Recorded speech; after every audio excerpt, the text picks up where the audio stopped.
My name is Inuuteq Storch. I'm a photographer. I was born and raised in Sisimiut in Greenland. I started working archive projects because of a friend who was working in a dumpster, and we would hang out at night in the dump. One night I found 5-6 films, and at some point figured out that it could be a project for me. Found images and archive projects they developed into a project where I actually want to tell the Greenlandic history from the Greenlandic perspective.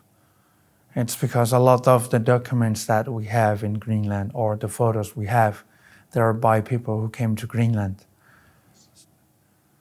It's like physics. The practical and theoretical results are usually different. It would have been the same with people who came to Greenland. Also, a lot of the photographers who took those photos are uneducated, which means they have a very local way of showing how Greenland is. The most honest way of taking. It's without theoretical ideas or methods of approaching people. They're just being there with the people they're taking photos of. The last Greenlandic people who got colonized, it was in the beginning of 1900s. There you still have shamans and traditional way of living back then in East Greenland and northern part of Greenland. And a lot of my archive and found images projects have a lot to do with that. Me trying to understand how was the traditional life in Greenland. My first book called Porcelain Souls. These are the photos that my parents took when they were young. And even the title is describing the feelings I have in the book, which is Porcelain Souls. Because my mom and my dad, they have a very specific timing when they take a photo. It's like very, very fragile time and very fragile state of the person they are taking photos of, like the most vulnerable time. That's also how usually I feel, because I have a lot of feelings. And at the same time, the Greenlandic history and the traditional way of living is also disappearing in that way. But I have a different state of the Greenlandic history now because I have a lot more knowledge. But at the time I did the Porcelain Souls, I had that in my mind that everything might fall apart and disappear. The part of that project that is me, it's actually me deciding how it should be shown. Some of the photos are quite different from the originals because back then there was no Photoshop, it was color, darkroom printing, and you are quite limited in when you're printing color in darkroom. So that part is the most personal part for me. The archive project has always been developing and is still developing. Sometimes I don't even need to find the work by myself. They actually find me. If you think about Merode, I actually went to National Museum with a friend, and I ended up in the archive among class negatives that were taken by the very first Greenlandic photographer, whose name is Jon Møller. So he found me. I didn't found the project by myself. The Jon Møller project is one of my most interesting projects ever. The photos were taken between 1889 and 1935, which means it's the area, the time of a period that I have no idea what's going on.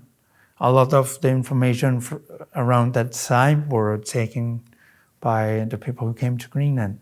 But it turns out there's this guy who studied photography, or who learned how to take photography in Nørrebro, in Copenhagen, and went back to Greenland and started taking photos. And in my book called Mirror, there's 157 photos of people who came to Greenland. We don't usually see that perspective, and we finally have that. It's very strange for me why we don't know this person. And his photography is so amazing, technically and compositionally. He was the perfect photographer, and I have no idea why we didn't know about that guy in Greenland. Why I wanted to get closer to the photographer was because I wanted to say I'm using his work, because I have a lot of respect. I really wanted to show that. But it's also strange when you think about the Greenlandic idea of time and universe. It's a lot more flexible than the Western countries. Like when you name your child the same name as your mother, you actually call the child as your mother. So there you break the timeline and bring it back or bring it forward to you. So for me, it was like that as well. Also because Greenlandic people have shamans and they have helping spirits and bad spirits. So we naturally believe you have a contact for beings that are not visible. And when you're dead, your soul goes somewhere, and maybe a clairvoyant would be able to contact that soul. The connection between the people and the found or archive project, it's quite neutral for me when I work with them, but I can usually tell how the person was, or I try to have an idea what kind of person this was, or what was the situation around the time the photo was taken. I usually do that with my friends. It's strange because for me, I don't see them as dead people, but some of them died 100 years ago. I don't think death is real, but at the same time, I really believe it is.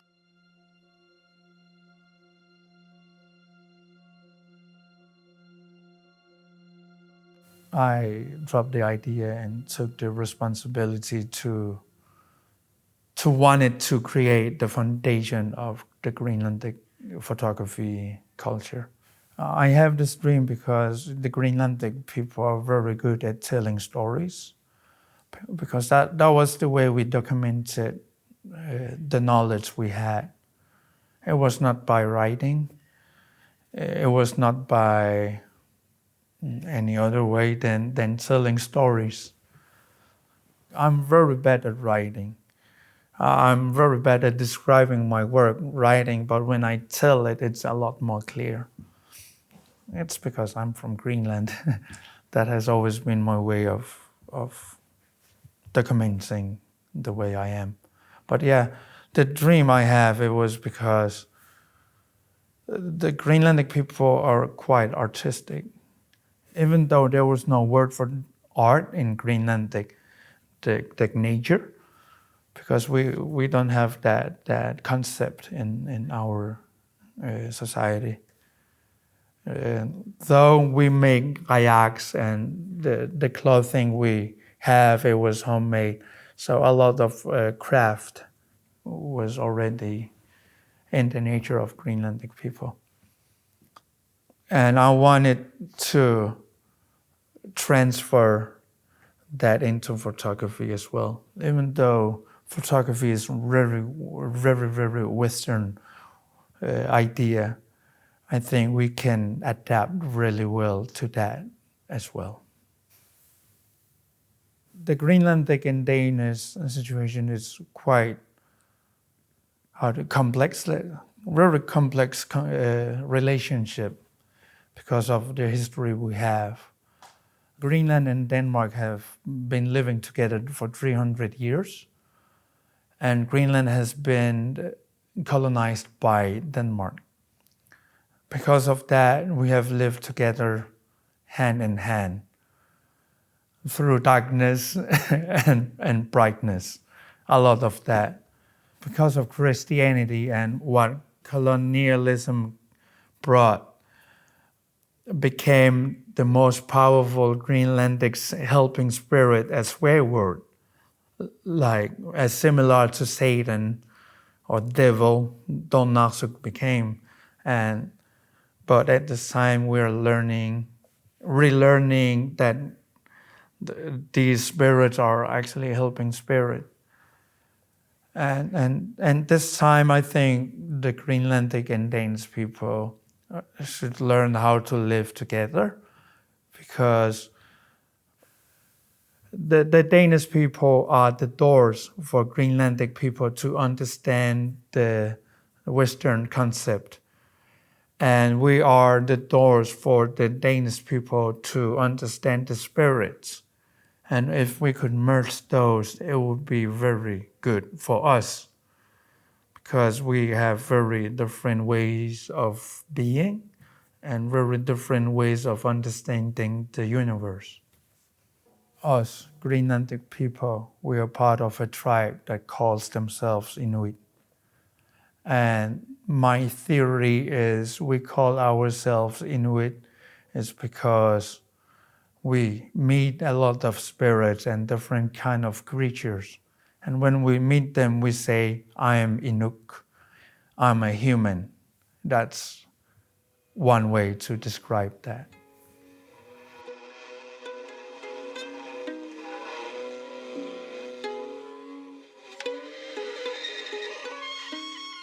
If you see my video work, I question the way we are questioned because of the traditional life that we have in Greenland. We're still hunting whales, polar bears, seals, reindeers, muskox, birds, a lot of animals, fish, crabs, shrimps. We're Christian because of that. And in the modern life, it's not really a good thing to do. But what do you do with mango when you have mango? You eat it. What do you do with cow when you have cow? You eat it. That's actually what we're doing in Greenland. Since we don't have trees or bigger plants or anything, that's why we eat a lot of meat.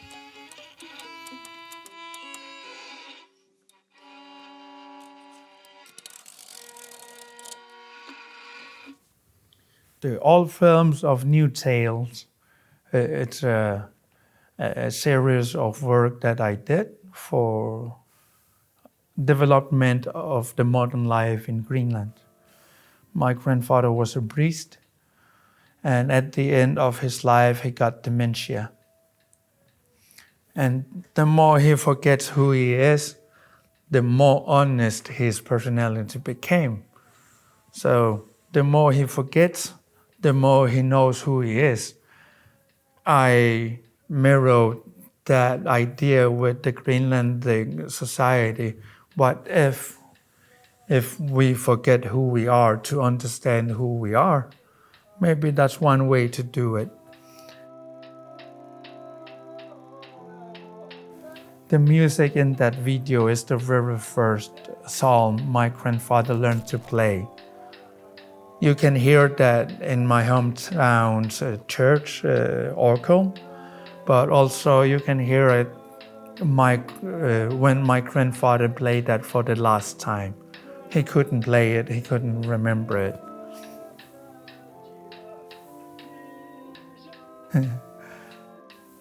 That's a very painful situation for me because I made him play that. It was painful to watch his pain.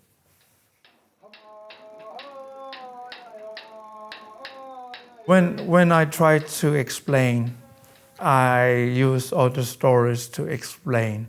I'm still trying to explain that the videos are very personal to me instead of political. But my mentor really thinks they are very political. And I think that society is made up of a lot of individual beings. And when that individual being is showing something to the society, it becomes political at the end. So when I work on my projects, I don't see them political, but I can see them turn political later.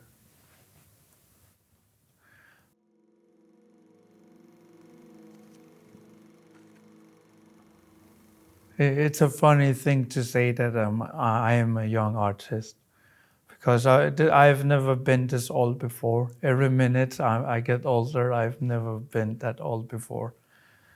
But yet my work is quite young, let's say it that way, but I've been taking photos for a very long time. I feel like that. I started taking photos in 2007.